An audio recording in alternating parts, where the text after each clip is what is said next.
Olá, boa tarde. Eu sou o professor Bispoeta, o seu professor de língua portuguesa. Qual é a diferença de bispoeta? Qual é a diferença entre a vida e a morte, entre o azar e a sorte? Isso muda a minha crença?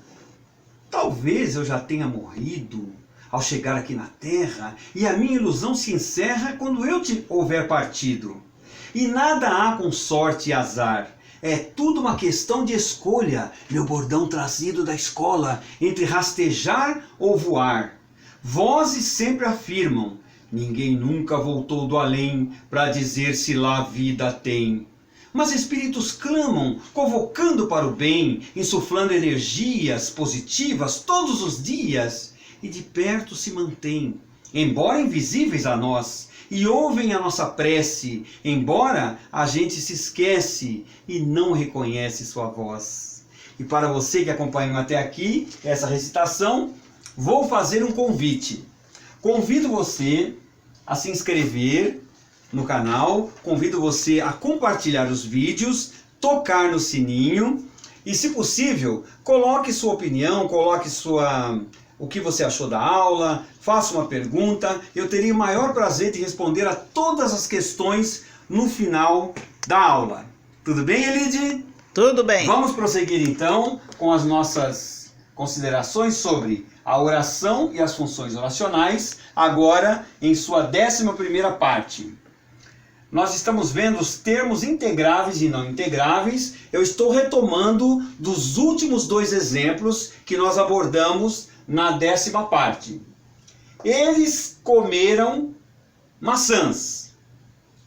Eles comeram sozinho, fica vago. Nós vamos perguntar, não, Elide? Eles comeram o quê? Ok, aqui nós temos o objeto maçãs, que é um verbo transitivo. Mas esse verbo, às vezes, pode ser intransitivo, esse verbo comer.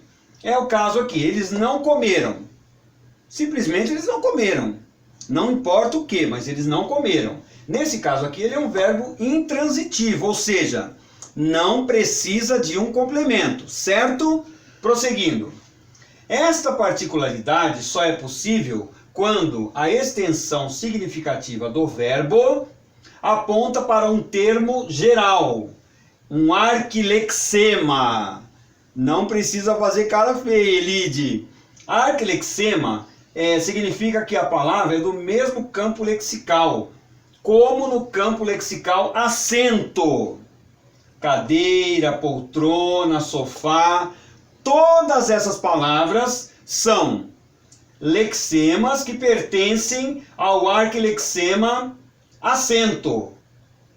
Assento é o arquilexema. Cadeira, poltrona, sofá e o que mais vocês possam chamar de assento, como um banco, por exemplo, um banco de sentar, todos eles são lexemas que pertencem ao arquilexema assento, tudo bem? Então assento é o principal, e aí tem os subtemas. Que englobe a natureza de todos os signos léxicos que, naturalmente, apareciam à direita do verbo. Eles bebem pouco. Nós sempre vamos subentender que eles bebem algo líquido, como água, refrigerante, suco e etc. O aluno não escreveu. Não escreveu o quê? Um texto, um bilhete, uma carta, oração, etc.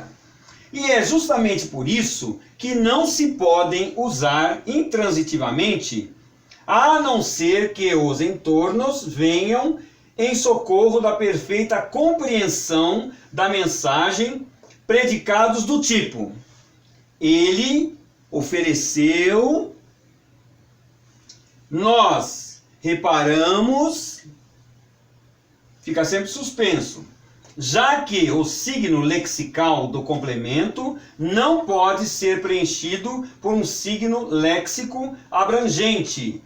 Um arquilexema, como nós já vimos anteriormente, como ocorreu nos exemplos anteriores. Certos verbos, normalmente transitivos, quando empregados intransitivamente, podem adquirir matriz semântica. Ele não vê.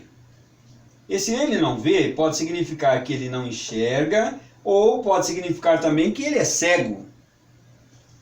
Já não bebe. Isso pode significar duas possibilidades. Que ele abandonou o alcoolismo, por exemplo. Ainda não lê. Pode significar, por exemplo, que ele é analfabeto ou iletrado. Certo? Antes de prosseguir, vamos molhar o bico, Elide. Eu quero fazer um parêntese aqui, ali onde o professor leu, podem adquirir matiz semântica.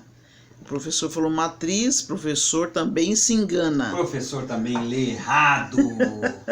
Isso mesmo, Elide. Muito obrigado. Aproveitando e falando que o professor Bispoeta também é professor da língua portuguesa, dá aulas particulares da língua. Quem tiver interesse, quiser uma aula mais específica, é só entrar em contato, né? Eu sempre mostro esse papel, esse cartaz aqui amarelo, ó, tem o telefone dele que é Zap, pode entrar em contato e contratá-lo para aulas particulares. No momento, só aulas online, não é isso, professor? Certamente, Elide. Nós temos que nos proteger e temos que proteger também as pessoas, porque afinal de contas, quanto mais nós conseguirmos nos manter serenos em casa, melhor nós vamos evitar que o vírus acabe circulando e infectando outras pessoas. Hoje eu estou trazendo aqui uma leitura que me foi muito agradável. Eu devo ter lido esse livro umas 2 ou 3 vezes. É o Retrato de Dorian Gray. O Retrato de Dorian Gray. O Retrato de Dorian Gray já foi adaptado para o cinema e já foi adaptado também para o teatro. É uma história muito interessante, sem querer dar spoiler para quem ainda pretende ler o livro. Dorian Gray queria se manter sempre jovem. Para isso, ele fez um determinado pacto. E eu vou parar por aqui, senão vocês não vão se interessar em ler o livro, que é muito bom. Mas o livro é muito bom, Elide, vale a pena. Procurem, esse livro já foi adaptado, como eu disse, para o cinema, para o teatro. E se vocês procurarem, vocês vão gostar muito, podem ter certeza. O autor é o Oscar Wilde, que é um autor controverso, mas muito, muito bom, muito interessante.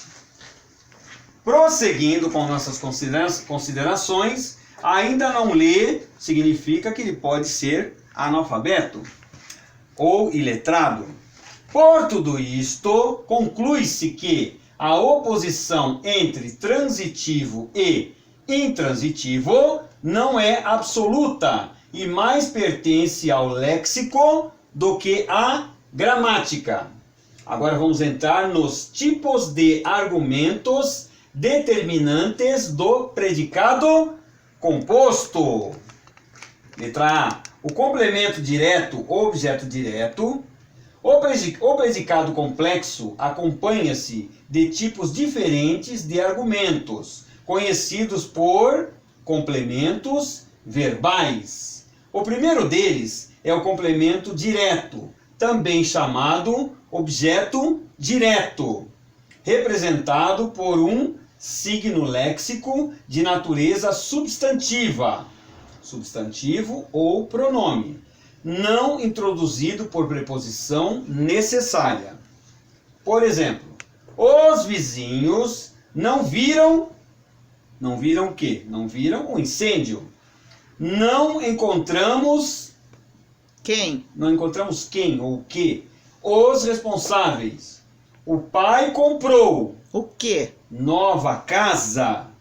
Então aqui nós temos exemplos de objetos que não são introduzidos de preposição, por isso são chamados de objetos diretos.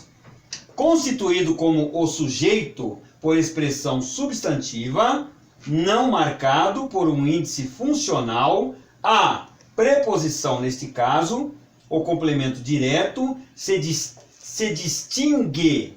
Aqui nós podemos falar distingue ou distingue. É tudo uma questão de escolha. Como você prefere falar, Lili? Distingue. Distingue, pronto. se distingue do sujeito por vir à direita do verbo.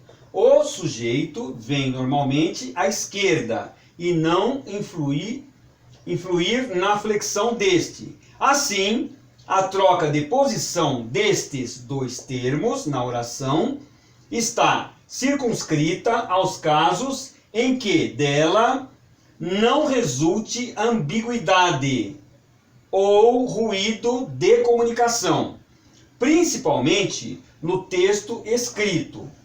No texto oral, são as pausas e a entonação elementos decisivos para que a oração respeite a intenção comunicativa do falante, sem deixar de haver também, é evidente, a contribuição dos entornos,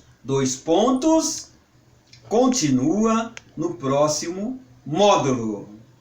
Bem, nós estamos encerrando aqui essa teleaula.